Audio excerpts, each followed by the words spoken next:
Buen día, estudiantes. Comenzamos hoy con las clases de paredes celulares de procariotas. Ya les subí las calificaciones en Classroom. Y si tienen alguna pregunta, algo al respecto, me pueden escribir, como ya yo les dije, al chat privado o al correo electrónico. En este caso no es conveniente que me escriban al tablón, porque ya es algo privado de cada uno de ustedes con mi persona. ¿Ok? Entonces hemos estado hablando de introducción a la microbiología, hemos estado hablando también de cómo son las características generales de procariotas y eucariotas, y ahora vamos a entrar a lo que es la pared celular de los procariotas. Dios mediante, para el miércoles les voy a poner otra asignación para que ustedes vayan entonces preparando esa otra asignación. Entonces, comenzamos con paredes celulares de procariotas.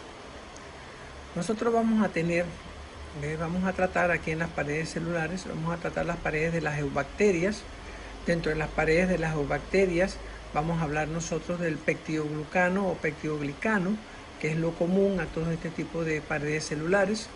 Vamos a hablar de la matriz de las bacterias gram positivas y también vamos a hablar de la pared de las gram negativas, tanto de las membranas externas como de sus espacios periplásmicos. Vamos a estar hablando de cada una de ellas. Y por último trataremos las paredes de las arqueas, que ya mencionamos en las características generales, lo de la capa S, pero aquí vamos a profundizar un poco más en cuanto a las paredes de las arqueas. Entonces, continuamos nosotros con las paredes de las eubacterias. En esta transparencia, nosotros podemos ver que esto que está aquí, que estoy señalando con el cursor, es la parte externa de es la parte externa o el medio en el cual se encuentra inmersa la célula microbiana. Esto es lo que está aquí así.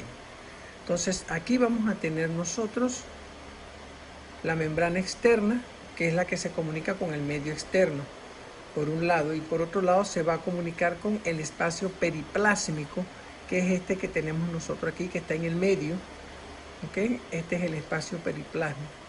Y esto que está en amarillo, que vemos nosotros aquí, es lo que vamos a nosotros a es lo que se llama el peptidoglicano. Y por último tenemos esto acá, que es la membrana interna, que esta membrana interna se comunica por un lado con el espacio periplásmico y por otro lado se comunica con el citosol o el citoplasma. Esto es en forma general lo que tienen las paredes de las eubacterias. Tenemos como especie de un sándwich, una membrana externa que se comunica con el medio externo, tenemos una capa media, que es donde está el peptidoglicano y es donde está el espacio periplásmico, y por último vamos a tener una membrana interna que se comunica con el espacio periplásmico y también con el citosol o el citoplasma. Tomen en cuenta que los nutrientes están aquí en el medio externo y esos nutrientes tienen que atravesar la membrana externa, el espacio periplásmico y la membrana interna para poder entrar a lo que es el citoplasma.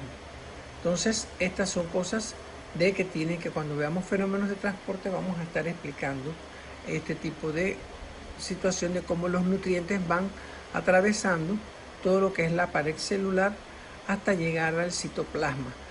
O en algunos casos, como los microorganismos procariotas, van a tener su parte de su metabolismo aquí en la membrana citoplásmica, que también se le conoce a la membrana interna como membrana citoplásmica, porque esta está en contacto con el citosol o el citoplasma. Entonces, cosas importantes que nosotros tenemos que ver. Aquí las purinas.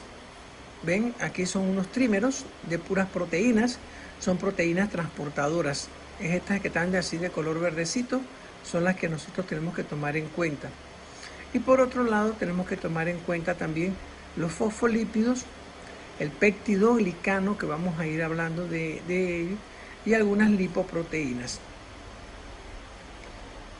Sobre la marcha vamos a ir explicando cada una de estas cosas y hasta qué punto tienen su función dentro de lo que es el fenómeno de transporte de los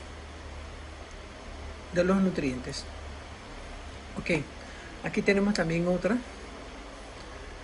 figura en donde podemos nosotros ver esto que está aquí hasta acá es la membrana externa.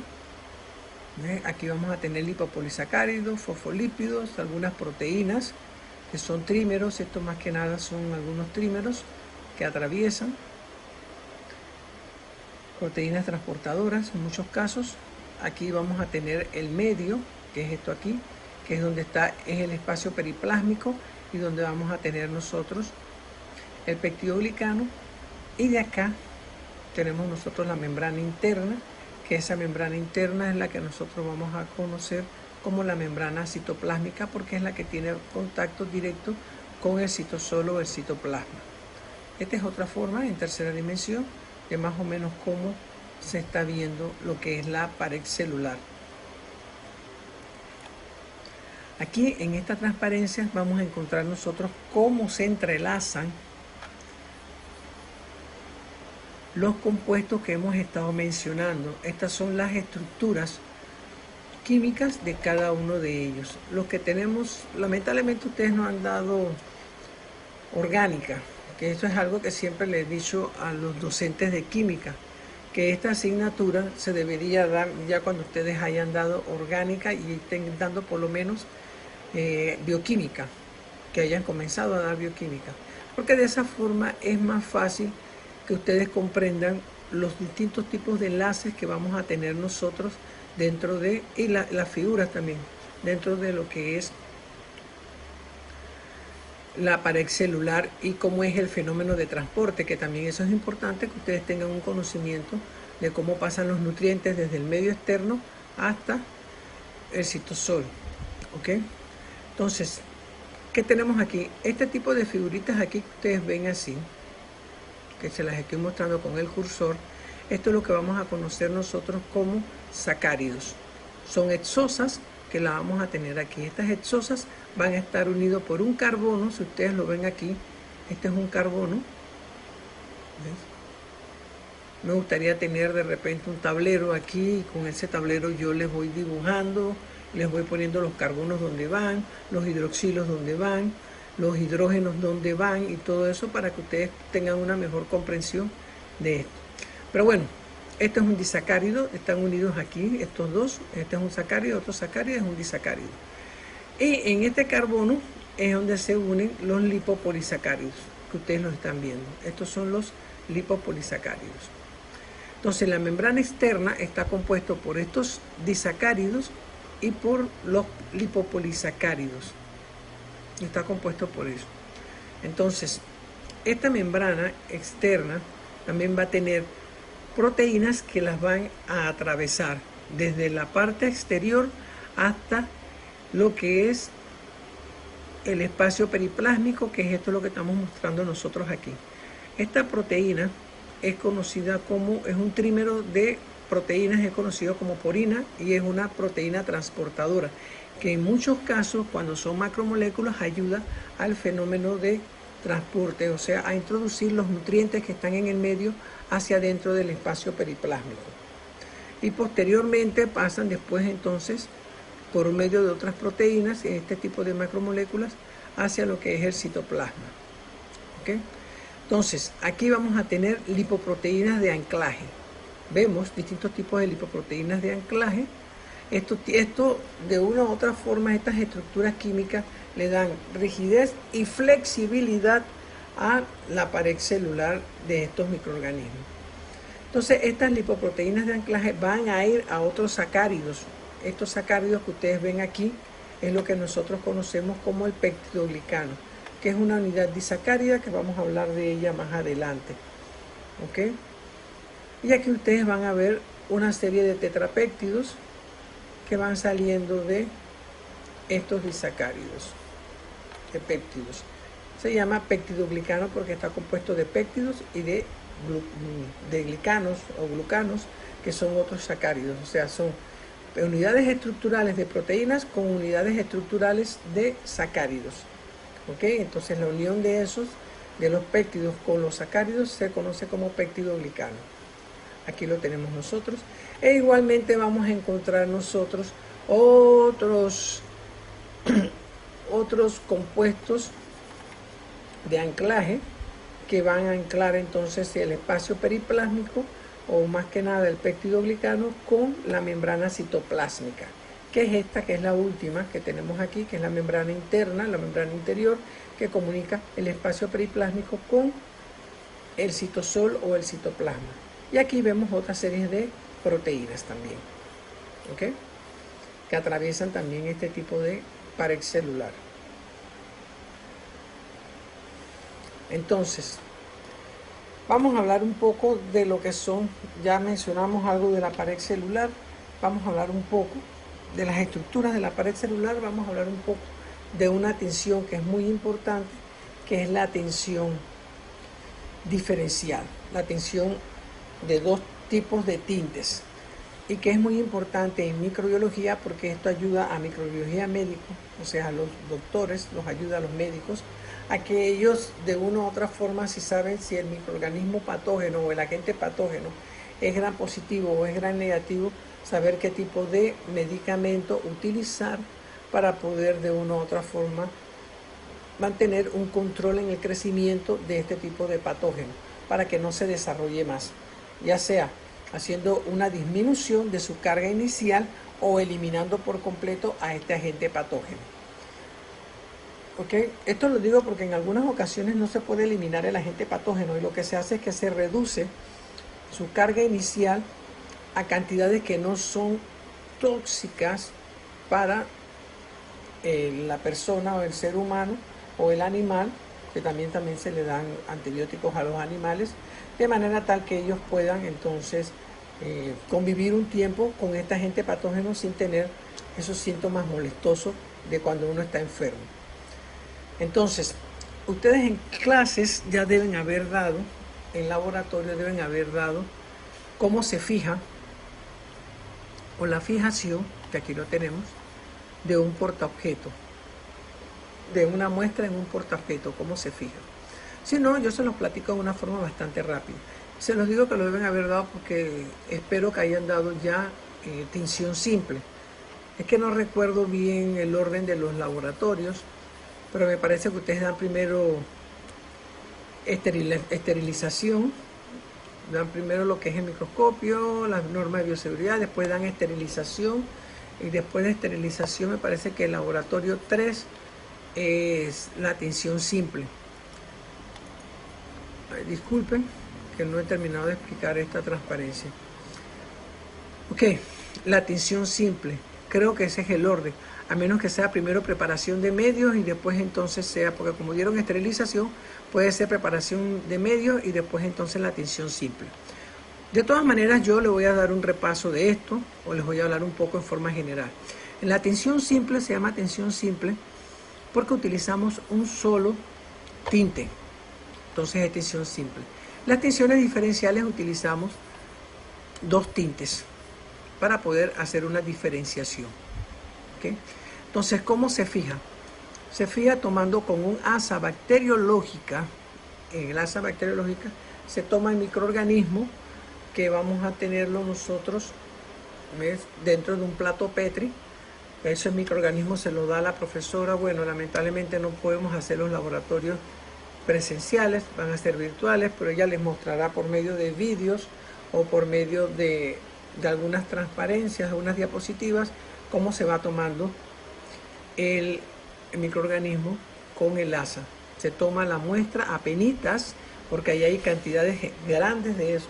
Se coloca en el portaobjeto y entonces en el portaobjeto ya previamente el portaobjeto rotulado por la parte de abajo, no por donde se va a colocar la muestra, sino tiene que ser por la parte de abajo, se rotula y todo, y en algunas ocasiones se le pone también una elipse en la parte de abajo para que uno sepa cuál será la extensión. Cuando va a ser la extensión de la muestra, uno sepa que no se debe de ir más para allá. Entonces se coloca ahí, hay una gota de de agua o de solución salina previamente, y ahí entonces se coloca la muestra y la muestra se empieza a extender por la elipse que yo mencioné anteriormente. Si mucha gente lo hace, en lo personal yo lo hago, hay otra gente que no lo hace, y entonces se extiende ahí, y una vez extendida entonces se pasa por el mechero, porque el mechero ya debe estar encendido antes de comenzar eso. Se extiende, y una vez que se extiende, se pasa por el mechero, perdón, se pasa 1, 2, 3 veces rapidísimo. No se deja en el mechero, sino que se pasa de un lado al otro atravesando el mechero, el calor. En otras ocasiones no se hace eso, y lo que se pone es al pie del mechero, se coloca en forma inclinada, esperando que ese calor ayude a que se fije el portaobjeto con la muestra. Una vez que hacemos eso, colocamos esto en un puente de tinte, el portaobjeto, y en el portaobjeto, en el puente de tinte, empezamos a colocarles el primer tinte, que es el violeta de cristal. Una vez que colocamos el primer tinte, que es el violeta de cristal, nosotros vamos a tener que se va a teñir. ¿Ves? Aquí contamos 1 minuto. Una vez que contamos 1 minuto, lo pasamos entonces al chorro de agua, un chorro de agua apenitas. Vamos lavando la muestra. Después que lavamos la muestra, le agregamos, ¿ves? Escurrimos un poco y después le agregamos el yodo de Gram. El yodo de Gram, una vez que se lo agregamos, esperamos otro minuto más. Después que esperamos ese otro minuto, lo volvemos a pasar por el chorro de agua. Aquí el cristal violeta con el yodo de Gram y con la pared celular van a formar un complejo. Un complejo, eso lo voy a explicar ahora más adelante. Lo del complejo. Después nosotros agregamos un decolorante, después que hayamos escurrido y todo eso, que hemos lavado el yodo de Gram, agregamos un decolorante, que inmediatamente agregado el decolorante, no se debe dejar pasar más de 20 segundos, y entonces se vuelve a colocar sobre el chorro de agua, y ahí vamos a tener que, cuando observemos al microscopio, unas van a quedar todavía violeta cristal, otras se van a decolorar. Entonces, por último, pasamos nosotros el segundo tinte, que es la safranina. La safranina, si ya no se decoloró, no se vuelve a teñir esta pared celular, y entonces va a quedar de color violeta. Pero si se decoloró con el decolorante que nosotros usamos, si se llegó a decolorar, entonces con el alcohol cetona, entonces se vuelve a colorear nuevamente con el segundo tinte. Entonces, al observar al microscopio, unas se van a ver de colores violetitas o azuladas, y otras se van a ver de colores rojas o rosaditas. Las que se ven así, rosaditas o rojas, son Gram negativas, y las que se ven así azuladas o violetas son las Gram positivas. Aquí empezamos nosotros con la explicación de Gram negativas y Gram positivas. Tenemos la membrana externa en ambos casos, y vamos a tomar un cuadrito de ellas y lo vamos a ampliar. Aquí está, el cuadrito está ampliado. Este cuadrito que está acá lo ampliamos aquí, este cuadrito que está acá lo ampliamos aquí. Entonces vamos a encontrar nosotros unas diferencias muy grandes en la pared celular. Vamos a encontrar que aquí tenemos un espacio periplásmico muy amplio y tenemos muy poco peptidoglicano, muy poco peptidoglicano. Y acá vamos a encontrar que tenemos muy poco espacio periplásmico y tenemos mucho peptidoglicano. Entonces esa es la principal diferencia que va a haber entre Gram negativa y Gram positiva, porque esto va a ser una membrana que el espacio periplásmico va a ser muy poroso, demasiado poroso. No se va a poder formar el complejo con el yodo de Gram y el primer tinte, porque no hay muchas uniones de enlace para formar ese complejo, además de que hay mucha porosidad. Acá sí, como son más cadenas de peptidoglicano, sí se va a formar ese complejo, va a ser más rígido y va a ser más difícil que cuando yo agregue el alcohol cetona se me vaya el tinte, que después entonces se me va a colorear de safranina o de rosita. No, aquí no se va a ir el tinte justamente por esto, por que hay muy poco espacio periplásmico, los poros son más pequeños y entonces no voy a tener, hay mucho pectidoglicano y se va a formar el complejo y no va a poder ese complejo salir por esos poros que son muy pequeños. Acá por el contrario sí, ¿ok? Sí sale, se decolora. Entonces, esta es otra transparencia en donde nosotros vamos a ver que tenemos el pectidoglicano. En la gran positiva, miren qué grueso es el pectidoglicano. Y aquí en las gran negativas, miren qué delgadito es el pectidoglicano. Muy, muy, muy, muy delgadito. ¿Ok? Entonces, la composición química de un pectidoglicano, que es muy importante. Vamos a encontrar que el pectidoglicano va a tener una serie de repeticiones. Alrededor entre 10 y 100 veces se va a ir repitiendo de una cierta unidad disacárida, que esta unidad disacárida, como se los mencioné anteriormente, va a ir unida a su vez a un tetrapéptido. Entonces vamos a encontrar distintos tipos de cadenas de pectidoglicano. De ahora en adelante, si ustedes ven PG dentro de una diapositiva, me estoy refiriendo al pectidoglicano. Y estas se unen entre sí por determinados enlaces peptídicos entre tetrapéptidos de cadenas diferentes.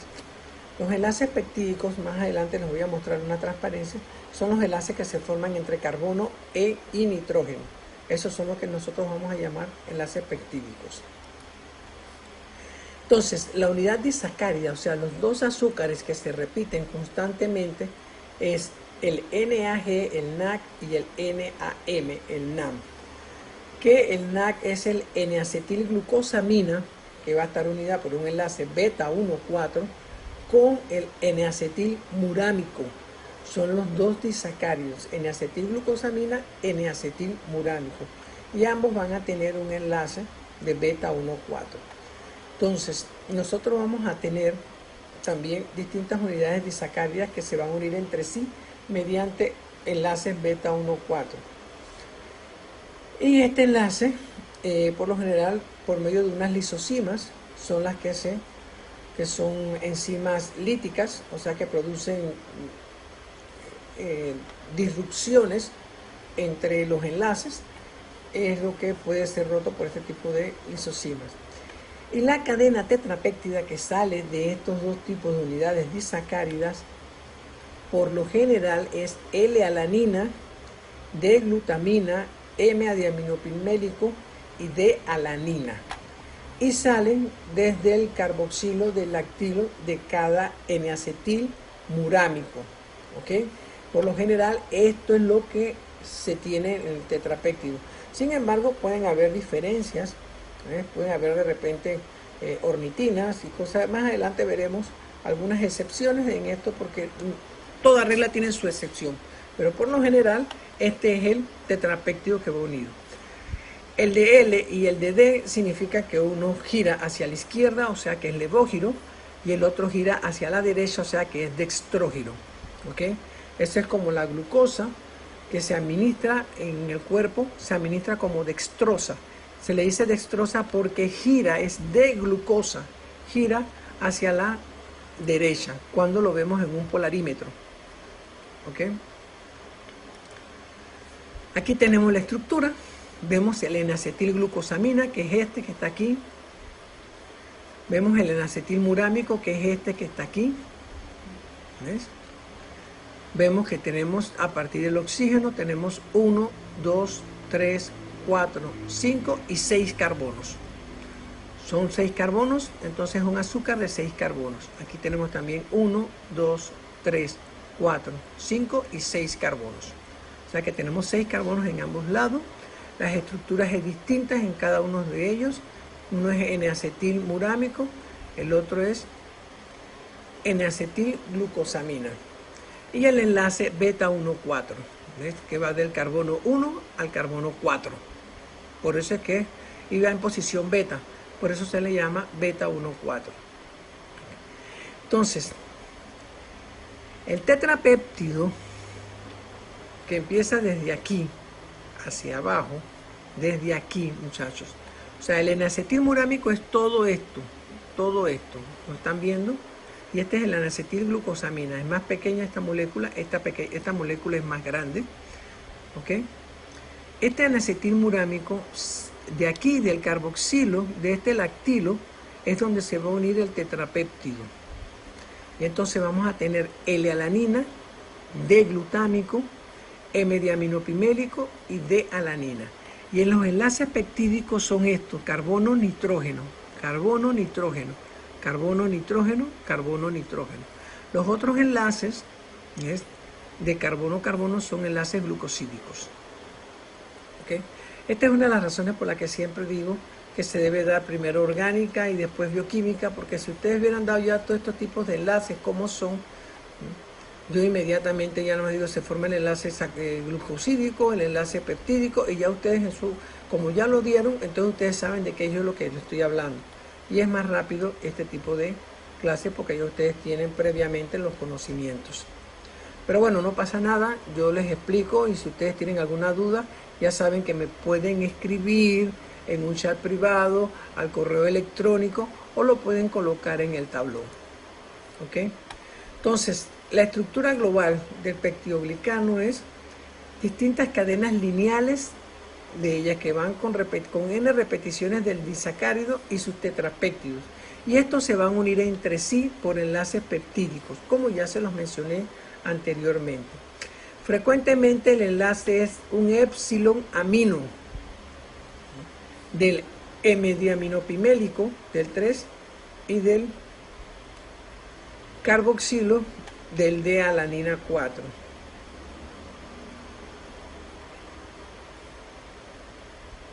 Es un épsilon amino.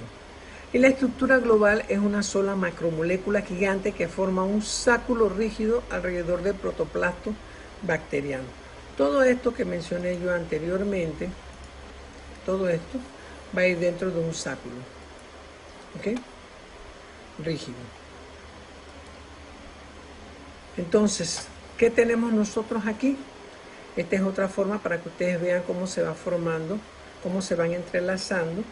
Esto es más que nada en las bacterias gram positivas, en donde vamos a tener nosotros un puente de glicina. Este es otro aminoácido. Se me olvidó decirle que los péptidos son las unidades estructurales. Estos péptidos, glicina, alanina, glutamina, son unidades estructurales de proteínas. Entonces, si ustedes se dan cuenta, aquí tengo los sacáridos, ¿ves? Esta, la G significa glucosamina, N-acetilglucosamina, el M es el N-acetilmurámico, y el tetrapéptido va a partir del murámico, como se lo dijimos anteriormente, del carbono 4, parte del lactilo, y del lactilo empieza el enlace peptídico con el L-alanina, aquí lo ven. Y entonces se hace más rígida, más cerrada, en los poros más pequeños con el peptidoglicano, porque se unen con con 5 péptidos de glicina, que es la pentaglicina, que es esta que tenemos aquí, que va desde este péptido al último péptido. ¿Ok? ¿Ven cómo se van uniendo? Aquí lo tenemos de color para que ustedes vean. Y entonces esto hace que sea una malla con poros más pequeños, de manera tal que cuando se forma el complejo del yodo de Gram con el violeta de cristal y se unen en el espacio periplásmico con el peptidoglicano, que son muchas cadenas de peptidoglicano, vamos nosotros a encontrar que cuando le agregamos el decolorante de alcohol cetona, no se va a poder arrastrar ese colorante y entonces me va a quedar como violeta cristal, porque tampoco se va a volver a teñir, se tiñe una sola vez la pared celular. En cambio, en los otros, que vamos a hablar también más adelante, veremos que así no sucede. Pero en su momentito voy a ver por qué número de transparencia voy. ¿Ok?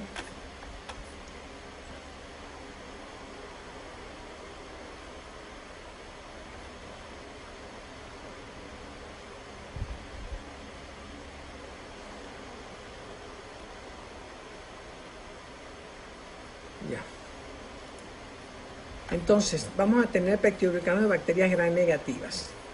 Normalmente hay una sola secuencia de estos sacáridos o unas pocas capas de peptidoglicano. Normalmente es así, como se dan cuenta es más pequeña. Vamos a tener distintas cadenas que se unen por enlaces peptídicos directos entre el épsilon amino del diaminopimélico de una cadena con el carboxilo de la D-alanina de otra cadena. Y entonces forma una malla muy floja con poros muy grandes. Los poros son muy grandes. Aquí tenemos que no de todos los N-acetilmurámicos van a salir tetrapéptidos, por lo general de un 50%. Entonces ahí nos damos cuenta que el poro es más grande. De manera tal que cuando entra el decolorante, el alcohol cetona, puede llevarse el complejo que se había formado en el yodo de Gram con el yodo de Gram con el cristal violeta, y entonces lo deja completamente decolorado. Y cuando agregamos la safranina se vuelve a teñir de safranina. La safranina con el segundo tinte también se deja un minuto, nada más se dejan unos cuantos segundos, es el decolorante. Pero la safranina, el yodo y el primer tinte se deja un minuto, y después de un minuto se vuelve a pasar por el chorro de agua para que se vaya eliminando el exceso. ¿Okay? En espiroquetas vamos a tener que el diaminoácido o el diaminopimélico en posición neutral no va a ser M-diaminopimélico, sino que va a ser la L-ornitina. ¿Ves? Esta es una de las variantes que les había dicho yo a ustedes. Y otras variantes que vamos a tener nosotros en pectidoglicano en gran positiva es en las coriniformes. Vamos a tener que el carboxilo va a estar en enlaces alfa del D-glutamina y que puede estar amidado, o sea que va a haber una unión entre oxígeno con el nitrógeno, o puede estar unido a glicinas también. Entonces el aminoácido 1 en otros casos puede ser a lo mejor glicina o serina, y el hidroxilo en 6